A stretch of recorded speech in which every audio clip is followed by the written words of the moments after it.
De stúrchód a cholaiste splóder, Carmel ní ocha gur aspa áisnaí agus ionid, an dúchlan na smúth ag an golaiste saoire a bhfuil sé ionadacha ba gonamara, agus atá ceile scór bliain am ionaiche. Cé gur hit líana scolarí gailge le linn na géirché amachnámeachta, tá méadú beag nach fiche fan géad an isí rísarab le 3 bliana nuas.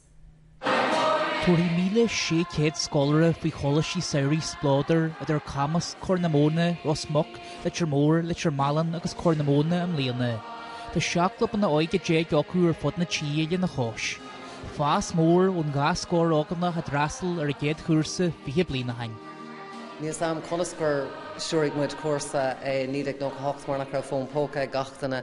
Bhí na rialacha wad, well, pís beag níos difriúla nuair a hosamid ó héamh cosant leanaí agus gacrad mar sin ní rah an béim céine ach tá an béim níos mar as ceart ó héamh gachtainna bheith lantaigh na Gardaí agus gacrad mar sin. Agus ar nóid tá na rialacha ag an rainn ó héamh na tuthe agus gurn siad leis an fiosatá tá ar na cuasaí. Ach is socha gur bé cean na deacreachtaí is móna á teachtarrónad agus áitnam hunn seo chun lena háisna lena parcna spórt agus gacrad mar sin go bhhéiteach muid scoláirí a chuirantú. Tá 1,600 scoláirí teachta aine bliain seo trasna an 3 agus tagann siad ó fud na tíad ar fad chud smúcúteacht ó chuig go láin bailla léir cearlach chun na mí chun na hirbhí teachta teach an gailge chun na mar ón.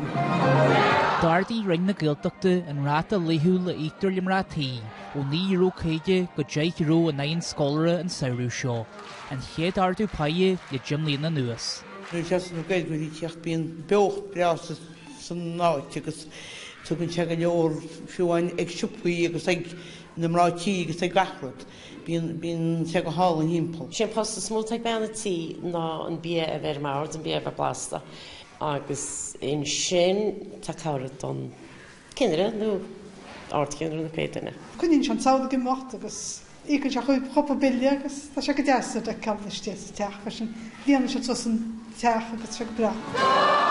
Seolfar scór splóder a hala charman na fórne sin nocht, áit in na mé ceolchorm is na scólarí.